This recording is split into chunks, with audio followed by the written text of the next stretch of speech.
Hi అండి, welcome to our channel. ఈరోజు recipe వచ్చేసి ఆంధ్ర టిఫిన్ సెంటర్ స్టైల్ కారా చట్నీని ఎలా ప్రిపేర్ చేసుకోవాలో చూపిస్తాను. ఇలా చేసుకుంటే ఎలాంటి టిఫిన్స్లోకైనా టేస్ట్ అయితే చాలా బాగుంటుందండి. కారా చట్నీని ప్రిపేర్ చేసుకోవడం కోసం ముందుగా స్టవ్ మీద ఒక ప్యాన్ పెట్టుకొని ఇందులో 2 టేబుల్ స్పూన్ ఆయిల్ని హీట్ చేసుకోవాలి.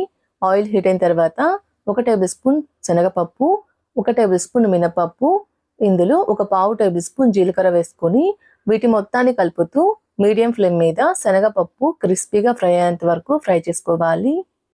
ఇలా కలుపుతూ శనగపప్పు, మినపప్పు 70% ఫ్రై అయిన తర్వాత ఇప్పుడు ఇందులో కొన్ని వెల్లుల్లిపాయ రెబ్బల్ని తొక్కు తీసుకొని వేసుకుంటున్నాను. ఇందులోని మీ తినే కారాన్ని బట్టి ఎండుమిర్చి వేసుకోండి. ఇలా వేసుకొని వీటి మొత్తాన్ని కలుపుతూ మరొక నిమిషం పాటు ఫ్రై చేసుకుంటే ఎండుమిర్చి బాగా ఫ్రై అవుతాయి. వీటితో పాటు శనగపప్పు, మినపప్పు కూడా బాగా ఫ్రై అవుతాయండి.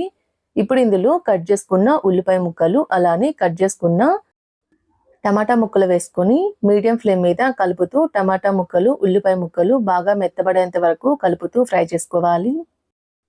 ఇలా ఫ్రై చేసుకునేటప్పుడే ఇందులో కొంచెం చింతపండు అయితే వేసుకుంటున్నాను. చింతపండు మరీ ఎక్కువ వేసుకోవద్దండి. ఇందులో ఆల్రెడీ మనము టమాటాలు వేసుకున్నాం కాబట్టి కొంచెం చింతపండు అయితే సరిపోతుంది. చింతపండు మరీ ఎక్కువ వేసుకుంటే చట్నీ అయితే పులుపు వచ్చేస్తుంది. ఇలా వేసుకొని వీటి మొత్తాన్ని కలుపుతూ టమాటా ముక్కలు, ఉల్లిపాయ ముక్కలు బాగా మెత్తబడేంత వరకు ఫ్రై చేసుకున్న తర్వాత స్టవ్ ఆఫ్ చేసి వీటిని పూర్తిగా చల్లారేంత వరకు పక్కనుంచుకోండి. ఈలోపు మనము చట్నీలోకి పోపు అయితే రెడీ చేసుకుందాము. దానికోసం స్టవ్ మీద ఒక చిన్న ప్యాన్ పెట్టుకొని ఇందులో 1 టేబుల్ స్పూన్ ఆయిల్ని హీట్ చేసుకోవాలి. ఆయిల్ హీట్ అయిన తర్వాత 1 టేబుల్ స్పూన్ పోపు దినుసులు అయితే వేసుకుంటున్నాను.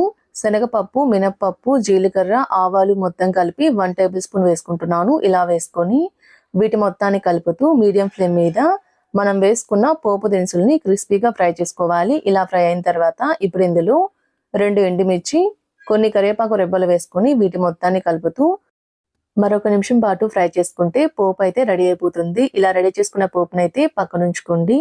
ఇప్పుడు ఒక చిన్న మిక్సీ జార్ తీసుకొని ఇందులో మనం ముందుగా ఫ్రై చేసుకొని పూర్తిగా చల్లారబెట్టిన టమాటా ముక్కలు, ఉల్లిపాయ ముక్కలు, ఎండుమిర్చి, జీలకర్ర, శనగపప్పు, మినపప్పు ఉన్నాయి కదండి, వాటినైతే వేసుకుంటున్నాను. ఇలా వేసుకొని ఇందులో మీ టేస్ట్ సరిపడినంత సాల్ట్ కూడా వేసుకోవాలి. ఇలా వేసుకున్న తర్వాత దీనిపైన మూత పెట్టి ఒకసారి గ్రైండ్ చేసుకోవాలి.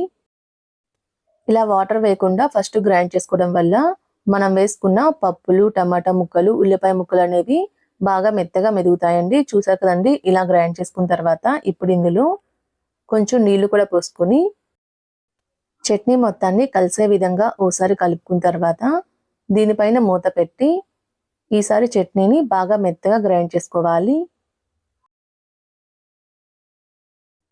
ఇలా చట్నీ మొత్తాన్ని బాగా మెత్తగా గ్రైండ్ చేసుకోవాలి. ఇలా గ్రైండ్ చేసుకున్న తర్వాత ఇలా గ్రైండ్ చేసుకున్న చట్నీని ఒక బౌల్లోకి అయితే ట్రాన్స్ఫర్ చేసుకోవాలి. ఇలా చట్నీ మొత్తాన్ని ఒక బౌల్లోకి ట్రాన్స్ఫర్ చేసుకున్న తర్వాత ఇప్పుడు ఇందులో మనం ముందుగా ప్రిపేర్ చేసుకొని పెట్టుకున్న పోపు ఉంది కదండి, దాన్ని అయితే వేసుకోవాలి. ఇలా వేసుకొని మనం వేసుకున్న పోపు అనేది చట్నీ మొత్తంలో కలిసే విధంగా కలుపుకోవాలి.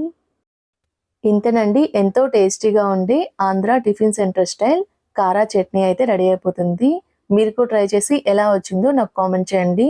మా వీడియో మీకు నచ్చినట్టయితే లైక్ చేయండి, షేర్ చేయండి, మా ఛానల్ని సబ్స్క్రైబ్ చేసుకోండి. Thanks for watching.